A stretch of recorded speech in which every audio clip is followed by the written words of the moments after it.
au sujet suivant qui concerne le logement et ce que j'appellerais l'enfer des normes énergétiques. Détenir un bien immobilier de nos jours et accessoirement vouloir le rénover ou alors le louer ou alors le vendre, eh bien c'est devoir se coltiner une série de contraintes où même les meilleures volontés sont susceptibles de se perdre. DPE, Éco-PTZ, MaPrimeRénov', CEE, qui ne veut pas dire Communauté économique européenne, mais certificat économie énergie. Voilà, beaucoup de sigles, beaucoup de problèmes. Pour en parler, Julien Lacaze, bonjour monsieur, président de l'association Sites et Monuments, et Jacques Baudrier, bonjour monsieur, vous êtes adjoint à la mairie de Paris en charge du logement et de la transition écologique du bâti. Alors il y a plusieurs choses dans ce que je viens de dire. Il y a, la nécessité, et je crois que vous allez en parler, effectivement, de rénover les passoires thermiques, mais peut-être pas au point de défigurer nos bâtiments, en tout cas leur façade, voire l'intérieur, où on peut aussi perdre parfois de la surface, et vous allez nous expliquer pourquoi. Je vais commencer par une question générique. Est-ce que les normes actuellement qui sont imposées à tous les détenteurs d'un patrimoine immobilier vous paraissent absurdes, exagérées ou pas ? Et si oui, pourquoi ? De notre point de vue, c'est assez exagéré, notamment pour le bâti ancien, qui a des spécificités qui justifieraient en fait des normes particulières. C'est vrai que le bâti ancien, alors pour nous, association de protection du patrimoine, ces normes sont la première menace qui pèse sur le patrimoine. On le comprend très bien en se promenant en France, dans des bourgs ruraux ou dans certains villages. On voit qu'il n'y a par exemple plus une seule porte ancienne, et que toutes les portes anciennes ont été remplacées par des blocs-portes en PVC qu'on trouve partout dans le monde entier. Donc c'est une uniformisation qui est absolument terrible. Et une porte, c'est un peu l'âme d'une maison. C'est vraiment avec toutes les différences de statut, de style, d'époque, des différences régionales aussi. Et tout ça disparaît au profit en fait d'une uniformisation qui est terrible. Vous ajoutez à ça une isolation thermique par l'extérieur, c'est-à-dire on va plaquer la façade en général par du polystyrène parce que c'est moins cher. C'est un grand mouvement en fait de plastification en fait des maisons, la rénovation thermique. Donc là évidemment toute ornementation extérieure disparaît. Souvent elles sont bûchées pour permettre l'arrimage en fait de ces plaques de polystyrène. Et l'intérieur c'est le règne du placoplate, c'est-à-dire ce sont des boîtes en carton qu'on fait dans des maisons anciennes. Et là on a aussi des déperditions de décor. Alors si on fait ça dans le logement haussmannien par exemple, c'est tout ce raffinement en fait qui faisait une forme de d'art d'habiter aussi, parce que le bâti c'est pas seulement des chiffres, des performances, c'est aussi un contenu culturel. On est en train de perdre ça au profit de ces chiffres qui peuvent avoir une certaine logique qu'il faut quand même relativiser. On pourra revenir là-dessus, mais voilà, pour nous c'est vraiment une lame de fond qui fait qu'on est en train de perdre énormément en fait de substance patrimoniale en France. Alors vous avez évoqué le style haussmannien, vous avez évoqué le bâti ancien. De l'haussmannien et du bâti ancien, il y en a ici à ma gauche avec vous, Jacques Baudrier. Je crois que vous êtes l'homme de la mairie de Paris qui a dit on va transformer certains immeubles haussmanniens en HLM. Alors, je ne sais pas si vous allez le faire ou pour l'instant c'est à l'état de projet, mais est-ce que vous n'avez pas le sentiment que ce faisant, vous risquez en quelque sorte d'appauvrir notre architecture ? Pas du tout. Ça, c'est vraiment une caricature, parce qu'on a déjà... on a créé 130 000 logements sociaux à Paris depuis 25 ans. Donc vous êtes au-delà des quotas d'ailleurs. On est à 25%. Et voilà. Notre but, parce qu'il y a beaucoup trop de résidences secondaires, de logements vides, c'est de développer encore beaucoup de logements publics pour que tout simplement Paris reste habité. Et puis pour rénover le bâti. Et donc, on a fait 130 000 logements sociaux et dans tous les types d'habitats, y compris de l'haussmannien, un peu partout dans Paris, dans tous les arrondissements. Et évidemment, mais on a des prescriptions architecturales très précises. On respecte complètement le patrimoine. D'ailleurs, à Paris, les architectes des bâtiments de France sont extrêmement présents. Un projet de rénovation sur 3, nous devons le négocier spécifiquement. Nous sélectionnons des architectes du patrimoine. Jamais nous ne mettons de portes PVC, c'est des portes en bois, des fenêtres en bois. On a la chance à Paris de ne pas en voir. Jamais de polystyrène pour isoler les bâtiments. Nos logements sociaux, c'est systématiquement, ni même maintenant plus de laine de verre, ni d'aile de roche, c'est que des isolants biosourcés, des fenêtres en bois. On respecte le patrimoine. J'étais ce matin avec certains de vos collègues Place des Vosges. On va rénover un hôtel de 1608. Et souvent, d'ailleurs, les architectes qu'on choisit, que prennent nos bailleurs sociaux, sont des architectes du patrimoine, quand il y a besoin. Donc, en tout cas, on peut tout à fait créer du logement social en respectant et même en rénovant ce bâti ancien, et ça ne pose aucun problème. Alors, sur les immeubles haussmanniens, la façade, vous n'y touchez pas. On est d'accord. Dans la plupart des cas, non, évidemment, nous n'y touchons pas. Dans la plupart des cas, c'est des cas où vous y touchez. Alors, quand la façade... Au sens où ça altérerait le côté esthétique et patrimonial. Les architectes des bâtiments de France, systématiquement, ont des prescriptions, et donc, dans l'écrasante majorité des cas, sauf quand la façade menace de s'écrouler. Enfin, oui, il y a des sujets de péril, mais dans 99% des cas, nous gardons la façade. Nous faisons des isolations par l'intérieur, si c'est possible. Parfois, ça ne l'est pas pour les prescriptions qu'a dit M. Lacaze. Mais en tout cas, on a déjà livré 40 000 logements rénovés de nos logements sociaux, de tout type architecturaux. On en a 20 000 en chantier, donc ça fait 60 000. Et 20 000 encore déjà financés. On arrive à rénover tous les bâtis en respectant le patrimoine, il y a zéro problème. Est-ce que ça se fait au prix d'une diminution de la superficie intérieure? Parce que si vous ne calfeutrez pas à l'extérieur, vous calfeutrez à l'intérieur. Alors, parfois, mais à la marge. Mais il faut savoir que si on ne rénove pas le bâti, là, il y a, mardi prochain, c'est la journée de la précarité énergétique. Il y a chaque année plus de 10 000 morts en France à cause de la précarité énergétique. Cet été, il y a eu 1500 morts. C'est des gens qui sont chez eux. Et qui meurent parce qu'ils ont trop froid et ça crée des pathologies. C'est des chiffres officiels de l'État. Oui, d'accord. C'est pas je suis dans un appartement froid et je vais mourir demain matin. Non, mais si je suis malade, je suis âgé, tout ça, c'est les chiffres du ministère de la Santé que je vous dis. C'est 10 000 morts. Et sur les canicules, on nous dit, moi, les chiffres officiels. Les passoires, ça joue dans l'autre sens. C'est des bouilloires thermiques. Et c'est sans doute le plus gros danger à l'avenir. Cet été, c'était 1500 morts. Et nous, on a eu plus de 15 000 morts en 2003. À Paris, cet été, c'était 400 morts, plus de 1000 en 2003. Donc, à l'avenir, il y a des risques de plus de 10 000 morts certains étés avec les canicules. Donc, nous, rénover les immeubles, c'est pour économiser l'énergie, pour le climat, pour le CO2. Mais avant tout et surtout, c'est pour éviter des dizaines de milliers de morts dans les futures canicules. Donc, c'est un objectif et une priorité de santé publique absolu. Évidemment, quand on ne se protège ni du froid ni de la chaleur, on prend un risque avec sa santé. C'est aussi la responsabilité individuelle que d'y penser. Oui, non, mais si votre logement n'est pas rénové, vous avez beau avoir la responsabilité individuelle, qu'est-ce que vous voulez faire? Il faut rénover les immeubles. Oui. Alors, ça vous faisait réagir, M. Lacaze? Oui, là, il faut quand même fortement, parce que là, on mélange beaucoup de choses. On mélange l'isolation et le confort d'été. En général, d'ailleurs, le bâti ancien a un atout de ce point de vue-là, parce que les matériaux sont plus épais, plus qualitatifs, ont naturellement en fait un meilleur confort d'été. Ça dépend desquels. Alors, quand les murs sont épais, en général, c'est très très bon. Cela dit, sur la question de cette mortalité que vous évoquez, on est persuadé, et on travaille ce sujet avec d'autres associations comme Maison Paysanne de France, qu'on est vraiment au devant de pathologies extrêmement graves qui sont dues à ces rénovations thermiques et à l'absence de circulation d'air. Des pathologies respiratoires qui vont s'installer parce que quand on rend étanche en fait un bâti ancien qui n'est pas fait pour être étanche, parce que les spécificités du bâti ancien, c'est qu'il respire justement. Il y a l'humidité qui transite par les murs, il y a des échanges en fait permanents avec l'extérieur. Oui, il y a ce filet d'air qui passe sous la fenêtre et qui fait que vous avez des araignées dans la maison, mais c'est bon signe. On sait aujourd'hui que les polluants, ils sont à l'intérieur en fait des maisons.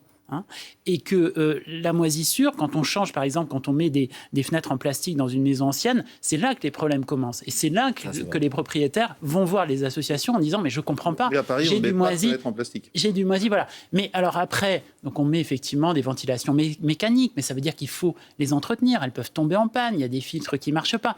On avait en fait cette porosité qui est la spécificité du bâti ancien. Et d'ailleurs, il y a une proposition de loi d'un sénateur qui s'appelle Michael Weber, qui est un sénateur d'ailleurs socialiste, qui propose de faire une réglementation spécifique pour le bâti d'avant 1948. Alors c'est une date un peu arbitraire, mais c'est en gros avant l'apparition du béton en fait. Et c'est un autre mode constructif. Et il faut reconnaître en fait cette intelligence en fait du bâti ancien, mais qui est aussi vraiment une question de salubrité. J'insiste là-dessus. Je pense vraiment qu'on va avoir de très mauvaises surprises avec les logements trop hermétiques. Alors nous évidemment.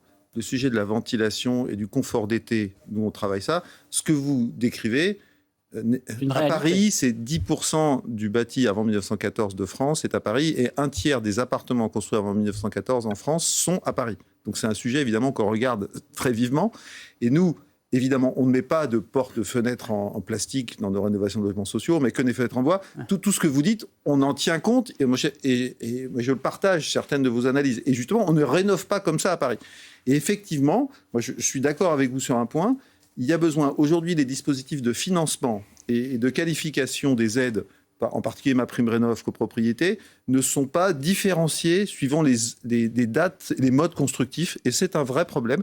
Après, il y a beaucoup de différents... Pardonnez-moi, vous dites... En gros, aujourd'hui, vous avez une aide. Que vous aviez, votre bâtiment soit construit en béton après 1948, comme dit monsieur, à juste titre, ou avant, avec un autre mode constructif, vous avez le même système de financement, rien n'est spécifique. Et je pense que c'est un problème. Je suis d'accord avec monsieur.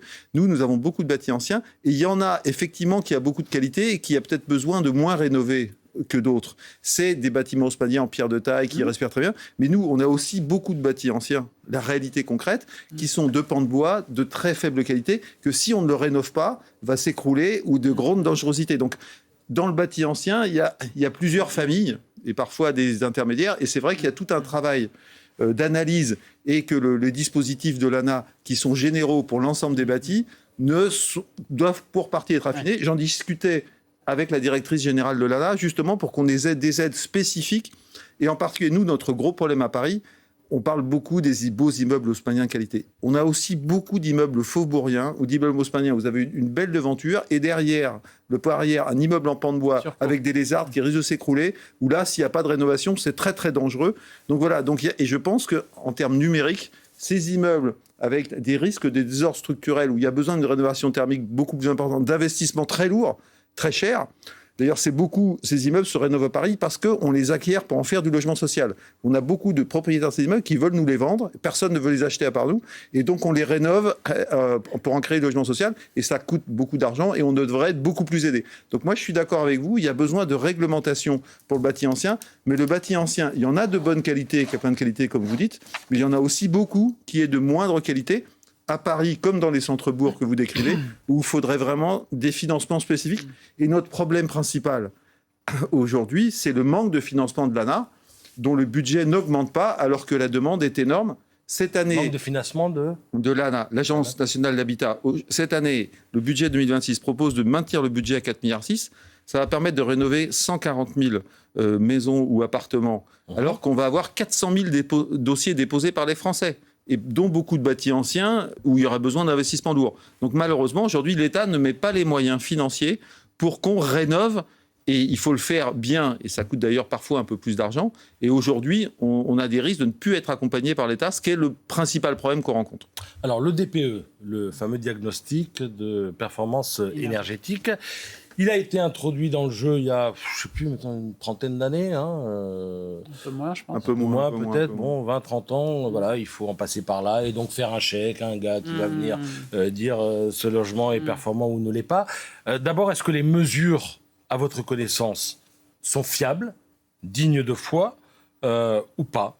Non. Et secondo, est-ce que le fait que les normes ne cessent d'évoluer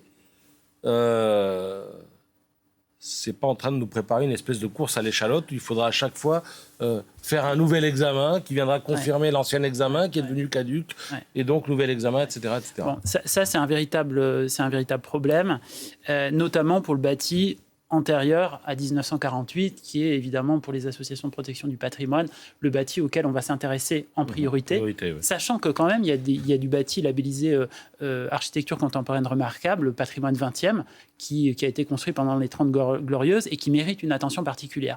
Mais c'est vrai que ce bâti antérieur à 48 est particulièrement les immeubles des années 60, c'est quand même pas extraordinaire, mais il y a peut-être de beaux monuments. Oui. Il y a le cas d'un immeuble du Buisson, l'avenue du Commandeur Mouchotte, qui va être concerné par cette trame extraordinaire écossaise. C'est pas loin du tout. Et là, on risque de perdre justement cet effet architectural qui est dans toutes les histoires. C'est pas le plus bel immeuble de la ville, mais bon, passons. Revenons au DPE. Alors, DPE. Avant 2021, il y avait un système qui était le DPE sur facture de consommation. C'est-à-dire qu'il était un DPE, en fait, quand on était propriétaire d'un bâtiment ancien, on fournissait en fait ces factures de chauffage, et à partir de là, on avait une classe énergétique.